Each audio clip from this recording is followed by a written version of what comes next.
Did you know that Alien Isolation, when it was in its early stages of development, it was from a third-person perspective? Looking back at that game, it wouldn't have been that scary or scary at all if it was in that view, so the choice to go down a first-person view was wise. Through the Woods is a third-person horror game made by Norwegian developers Antagonist, released in late 2016. The premise of the game is Heavy Rain meets Alan Wake meets Skyrim. Heavy Rain as your son Espen has been kidnapped by a man named Eric. Alan Wake as you're warding off enemies in the dark with your flashlight, and Skyrim as this all takes place on an island with Nordic architecture and mythos. Starting off, the game is quick to establish the story, which is fairly simple.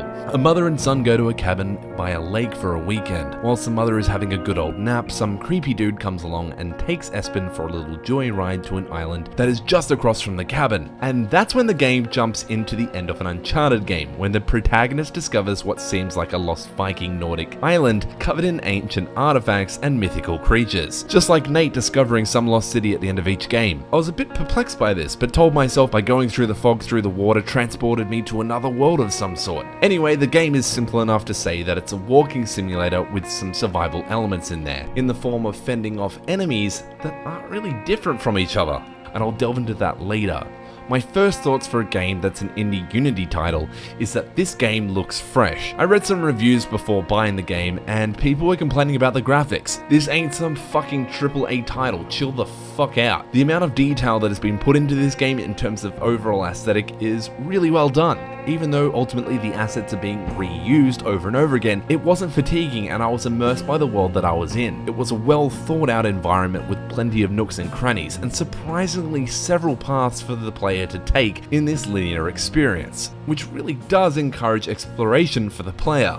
As the sun was going down, the game started to put an emphasis on its own sound design. There was a subtle wind going through the trees, and a storm was looming above. It really set the stage for something ominous in the night my character was about to experience. It made me acknowledge the amount of thought that was really put into this world building. And then I came across the monsters, and well, it just wasn't that scary. I can guarantee you if this was in a first-person view, it would have been. Now, I get that there is an overabundance of first-person horror games out there, and it does separate them from the crowd by going down the third-person route, but it really does make this game suffer for that choice. The enemies were somewhat unique in the way that they would attack and pursue you, but I wish that they were a little bit more unique in the way that you would have to overcome and pass each creature. Playing any frictional game, you know that they would have a library of creatures that you'd have to come across in each game. From not touching the water in Amnesia to not looking at the creature at all in Soma. These really installed fear into the player and kind of acted as a puzzle to overcome.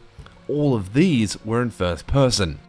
I'm going to show you this set of enemies, two wolves, one that is scared by fire and one that is scared away from your torch. This is probably my favorite segment of Through the Woods, and it was in this spooky hall, and the fact that I had to use different tools against them was probably the most I had to coordinate myself, even if it was that simple. But looking at the footage now, just imagine how much scarier this would have been if it was in first person. Here is a leak Destructoid made of Alien Isolation when it was in its third person view. The fact that you can see the xenomorph whilst crouching to me would have ruined the experience and broken any form of immersion, as you can possibly know where it is at any point. It's so much more terrifying when it's in a first person view. Now after seeing that, just imagine hiding behind this rock and see this troll coming by. Just imagine if you didn't know it was there and you were trying to find the right time to sneak by it. I really hope the developers in the future, if they do decide to go down the route of making another horror game, really think about how important perspectives are. The game sells for $20, which is pretty steep, and ultimately you are paying that price for a walking simulator. So you're paying for the story, really, and that's where I'm gonna have to disagree with the price. I can recommend this game if it was on sale.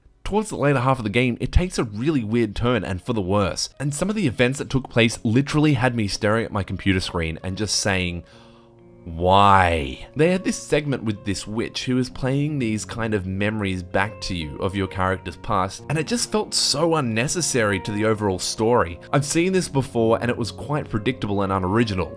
Like they were completely arbitrary to potentially give the game more of a dramatic feeling. But they were so left of field. I get that this is their first game, but not everything needs some crazy twist. Why do so many developers feel the need to do this M. Night Shyamalan thing? The game ends with an ending that is just so stupid. I don't want to go into it without laughing.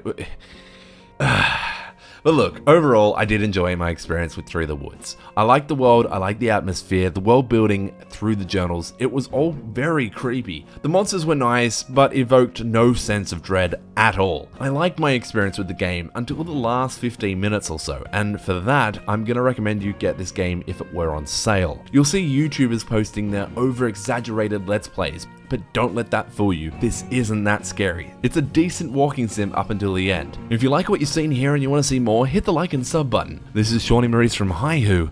Thanks for watching.